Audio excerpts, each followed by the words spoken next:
Bienvenue dans les Mémoires du Mythe, un podcast audio dédié à l'horreur et au JDR. Ce format est produit par l'équipe de Globtopus et est permis grâce au tipeur. Installez-vous confortablement et si possible, mettez un casque. L'aventure démarre. Vous allez donc réserver quelques mules pour votre voyage auprès de Meshik, qui vous a été conseillé par Nera. Il vous prête donc, j'estime qu'il y a besoin de 3 mules pour toutes vos affaires. Dans les affaires que vous prenez, il y a évidemment cette bande d'or que vous aviez trouvée au musée. Il y a évidemment aussi d'autres, des affaires de survie, tout simplement. Mais est-ce que vous prenez d'autres éléments en particulier? Est-ce que vous faites des courses peut-être, alors que nous sommes à la veille de votre départ? Moi, j'aimerais m'assurer que j'ai par exemple assez de munitions et que mon arme est fonctionnelle. J'ai besoin de la regarder et voir que tout va bien. Tu regardes ça, tu connais suffisamment ton arme, ton arme est fonctionnelle. Il est vrai que tu n'as jamais eu à t'en servir dans un climat montagnard comme ça et dans des conditions assez particulières, mais tu as ton arme, elle est fonctionnelle, tu as des munitions, un nombre que tu estimes suffisant. Tu ne cherches pas à affronter une armée, on est bien d'accord, et tu es une seule personne malgré tout. Donc voilà, ça c'est bon de ton côté, mon cher Luca.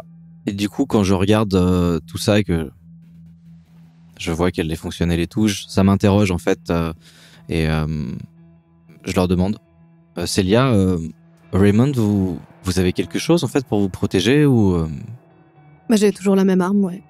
Je vérifie aussi mon arme d'ailleurs et je prends des munitions, je vérifie qu'elle est fonctionnelle. Du coup, tu vérifies et ton Luger est en bon état, toujours en bon état. Et puis, toi, tu as quand même une expertise dans ce domaine. Et justement, tu l'utilises pour faire une petite remarque à Luca, en fait, par rapport à un type de munitions qu'il achète et lui conseiller en fait une autre marque en fait tout simplement de munitions pour son efficacité. Attention, ce n'est pas une remarque négative, c'est un vrai conseil, je précise. Mais Luca, ça t'interroge un petit peu puisque déjà tu entends ce conseil, mais c'est surtout un conseil de quelqu'un qui doit avoir de l'expérience, ce qui te questionne un petit peu. Je souhaite également vérifier ma trousse de premiers soins et les médicaments et divers instruments que j'ai emmenés. Et je me demande, est-ce qu'il y a d'autres choses pour aller en haute montagne que je n'aurais pas prévues? Alors, tu es malheureusement dans une ville qui n'est pas... Tu peux te fournir en première nécessité, mais voilà, tu n'auras pas d'équipement spécifique. Par contre, tu as tout ce qu'il faut de ton côté si vous vous blessez dans une certaine mesure, qu'on soit bien d'accord. Tu n'es pas un hôpital, tu n'as pas un hôpital sur toi. Mais par exemple, est-ce que c'est possible de se procurer la boisson que la dame de l'hôtel avait donnée à Luca le premier jour pour essayer de combattre le mal d'altitude et des choses comme ça dans cette ville? Oui, tu arrives à te fournir assez facilement des feuilles de coca pour faire des infusions. Et d'ailleurs, Jackson, Elias, vous oriente par rapport à ça et vous aide tout simplement dans cet achat-là, puisque là, pour le coup, c'est un domaine sur lequel il peut vous aider. Non, mais c'est parfait parce que j'étais vraiment pas très très bien. C'est la première fois que ça m'arrivait et ok, on a ce qu'il faut en vrai, en quantité. Mais bien sûr, de toute façon, mon but, je vais être franc avec vous, ce n'est pas de partir à l'aventure sans être bien préparé. Et il est essentiel que nous soyons aptes dans toutes les conditions que nous allons affronter. Si la température peut être, alors que nous sommes en après-midi, agréable parfois, la nuit, là où nous allons, la température va descendre en dessous de 0, voire même largement en dessous de 0. Il faut donc que vous équipiez, comme je vous l'avais déjà, enfin vous l'avez déjà, hein, je vous l'avais déjà dit, hein, mais voilà, de couverture, de vêtements chauds, et je m'assurerai de bien faire un feu. J'en ai pris l'habitude. Est-ce que vous pensez par exemple que les vêtements locaux pourraient être mieux que ceux qu'on a amenés, les manteaux que eux possèdent et des choses comme ça? Est-ce que ça vaudrait le coup qu'on en rachète? Écoutez, je suis toujours d'avis que se mettre aux couleurs locales est un bon choix. Déjà, ça donne une bonne image de vous. Et puis ensuite, on va être honnête, je ne sais pas ce que vous en pensez, moi je les trouve très jolis, ces petits ponchos. Alors le bonnet que j'ai acheté l'autre jour est en plus très confortable et très chaud, donc je pense que je vais en effet... Eh bien écoutez, mettons-nous aux couleurs, ça fait toujours du bien. Et en plus, ça fait des souvenirs. Tout à fait, et puis ça fait marcher le commerce local. C'est ça. On ressemble un peu moins à rien. Bon, écoutez, vous étiez élégant. Vous étiez très élégant quand vous êtes venus tous les trois. Quand je vous ai vu arriver dans le bar. Voilà, moi, je me sentais un petit peu... Je porte toujours mon tweed, mon vieux tweed, depuis quelques années maintenant. Donc vous aviez l'air un peu plus élégant que moi. Après, d'après les locaux, ça nous faisait ressembler à des piches tacos, donc c'est pas forcément idéal dans le coin. Effectivement. Je me retourne vers lui et j'essaie de voir, il est sarcastique ou pas? Non, pas du tout. D'accord, il est sérieux. Après, voilà, j'ai un sens de la mode qui reste, malgré mes voyages, le sens de la mode de New York. Célia, Luca, je sors, je montre discrètement. Enfin, discrètement, on est entre nous, il me semble, on n'est pas dans la rue ou... Je voudrais savoir où est-ce qu'on est. Oui. À quel endroit vous êtes dans une petite rue tranquille et du coup Ok, on est dans une rue. Ok, très bien. Ça va, Raymond, que vous êtes... Non, parce que par rapport à l'arme à feu, je suis pas hyper... J'ai compris.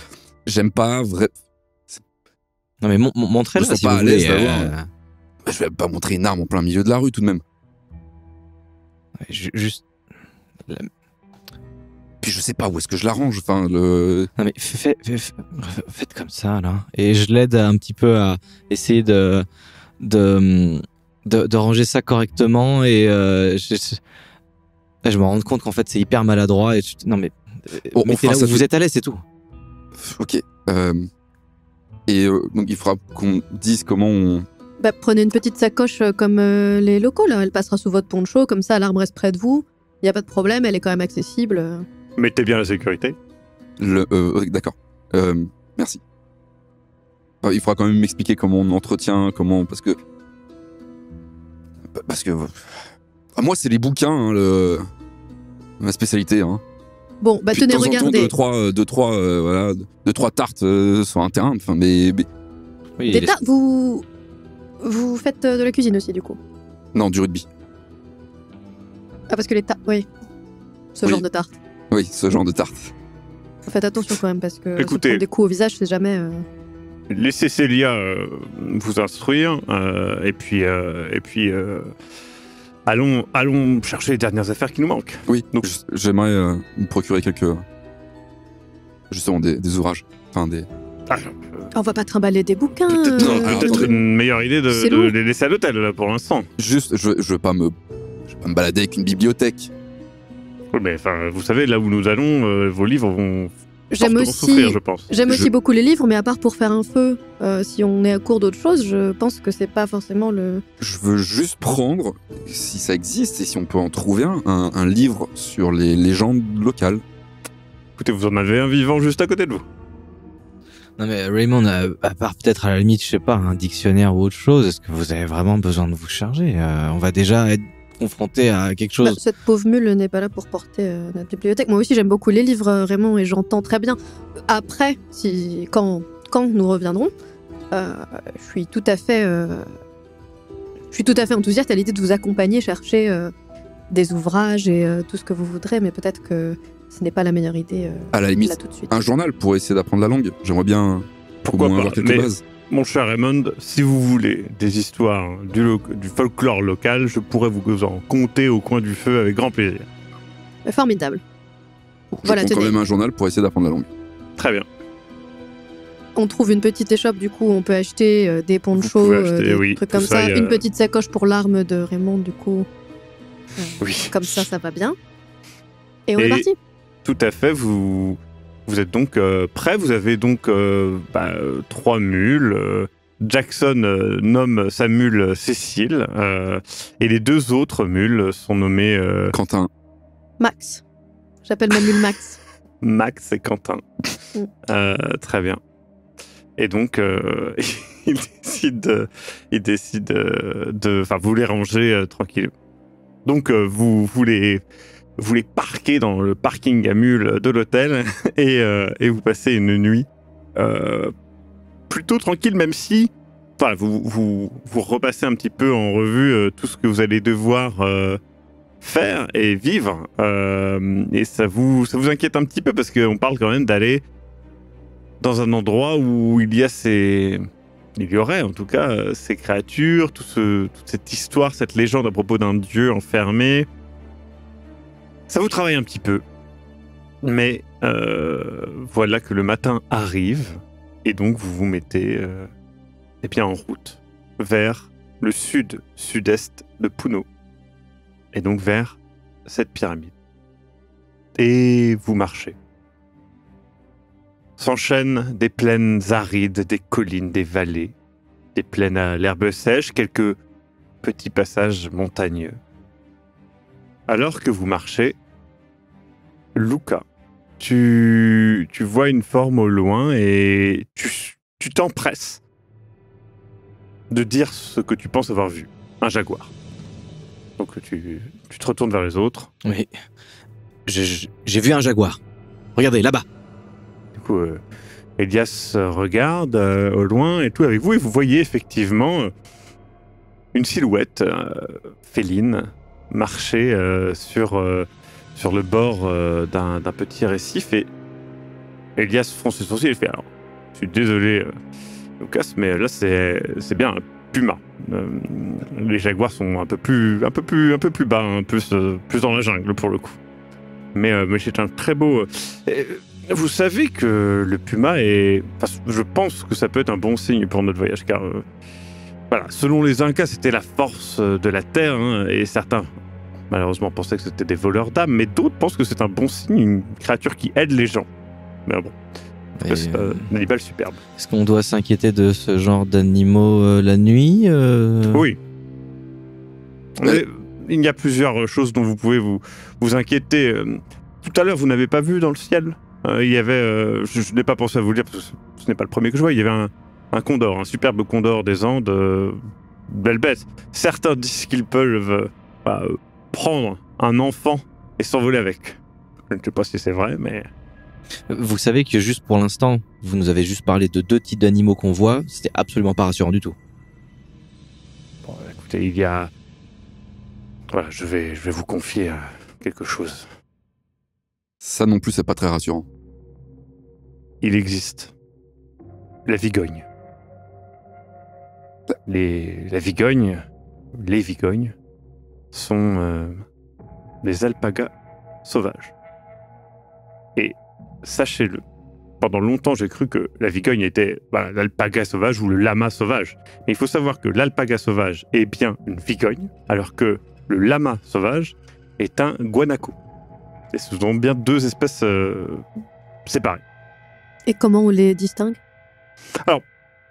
Pour la vigogne, nous en verrons certainement. C'est beaucoup plus fin finalement qu'un alpaga.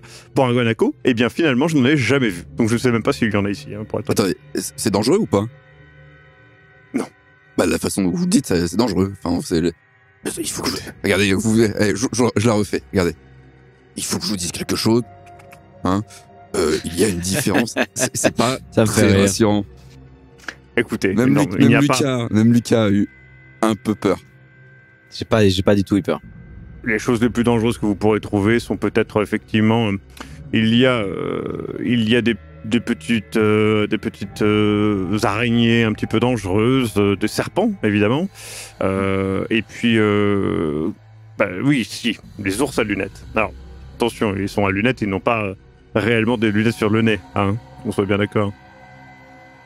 Mais bon, de là à dire qu'ils sont dangereux, je pense sincèrement que, à moins que nous n'ayons pas de chance, les pumas sont plus dangereux et les ours à lunettes sont plus dangereux pour nos bêtes que pour nous.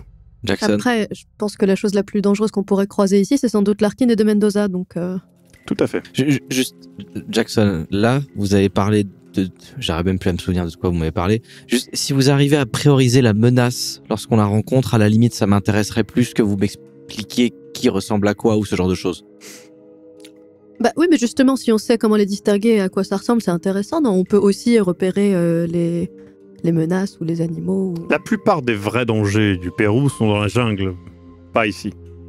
Vous avez peut-être entendu parler de l'anaconda, gigantesque serpent. Il y en a pas ici, on est d'accord. Non, pas du tout. Parfait, du coup je continue. Je vous ai dit. Après, je serais vous, Lucas, j'aurais plus peur de la chute quand même, parce que Oui. le terrain n'est pas palpable partout. Hein. Et il me semble que... Vérifiez dans votre dos, je crois qu'il y a une bête qui est en train de grimper. Il y a effectivement dans ton dos, à ce moment-là, tu sens que tu la dégages et c'est une sorte de criquet, Lucas, tu la retires. T'es con. Putain, franchement, tu fais chier. C'est ça. Bah C'est rien, attention, c'est innocent. il l'a Mais fait non, mais- tomber par terre, il l'a écrasé. Il l'a fait tomber par terre. T'aurais préféré que tu le découvres par toi-même? Non mais il se Derrière serait ton oreille il se serait juste envolé, je l'aurais pas vu, c'est pas la peine de tu fais pas ça au milieu de la nuit en vrai, hein. C'est Tu fais pas pas le ce genre de temps. trucs comme ça. Hein. C'est pas mon genre. Écoutez, au milieu de la nuit, pas de blague, car effectivement, même si, bon voilà, je le dis avec le ton de la plaisanterie, mais il y a de réelles possibilités qu'un puma vienne essayer de croquer les mules. Mais je m'en chargerai, je tiendrai l'œil, et vous aussi, on fera des tours de garde. mon Oui, cher d'accord. Lucas. J'allais vous le Bonne suggérer idée. Vous prendrez le premier. avec plaisir. Vous continuez d'avancer. Vous marchez, et puis au bout d'un moment, justement, Jackson Elias vous propose un petit arrêt et vous propose de dormir à un endroit qu'il qualifie comme étant plus sécurisé. Il avait raison. La nuit est glaciale. Le soleil se couche et au-dessus de vos têtes, un spectacle incroyable d'étoiles, de constellations, de voies lactées incroyables, des étoiles filantes passent quelques-unes. Et Elias prend sa pipe, rallume sa pipe et nous fait bon. Je vous avais promis, mon cher Raymond, une fameuse légende du Pérou. Attendez, je prends mon carnet. Allez-y. Loin d'ici, dans le coin de la vallée sacrée qui est près de Cusco, je me baladais, tout simplement pour, comme je vous l'ai dit, j'écris un livre, et j'ai remarqué qu'ils avaient des cactus près des portes et des fenêtres. Alors, ça peut vous sembler anodin, mais voilà, moi ça me paraît malgré tout dangereux. Un cactus peut vite devenir un vrai problème quand on est perdu dans un village. Est-ce que c'est comme un moyen de protection? Je sais qu'il y a certaines civilisations qui justement, gravent des... J'ai posé la question. Et on m'a expliqué. Il y aurait eu, à une époque, il y a certainement longtemps, une jeune femme promise à un jeune homme. Cette jeune femme, à la base, ne voulait pas se marier, et puis, les choses se faisant, elle y a été contrainte. Elle avait un secret. C'était, et je vais vous résumer le terme Quechua qui a été utilisé, mais c'était une sorcière. Et la nuit, elle utilisait ses pouvoirs pour séparer sa tête de son corps. Il se trouve que elle utilisait ça pour que sa tête, volant ainsi, allait espionner, je ne sais pas, faire sa propre affaire de son côté. Le jeune homme a donc découvert ça. Et il a attendu justement une nuit, alors que la tête de la jeune fille repartit en vadrouille, et s'est approché du corps inerte de cette jeune sorcière. Là, il l'a attaqué de la seule manière possible. Verser du sel dans sa nuque, brisant le lien entre la tête et le corps. Depuis, la tête erre, cherchant des victimes pour avoir un nouveau corps sur lequel s'attacher. Et du coup, cette tête hurlerait en s'approchant de ses victimes, les cheveux au vent. La Uma veut dire la tête, tout simplement. Et du coup, ses cheveux peuvent s'attacher à des buissons ou des cactus qui permettent de la ralentir ou de la piéger, tout simplement. C'est pour ça qu'ils mettaient des cactus aux fenêtres et aux portes. Fascinant, n'est-ce pas ?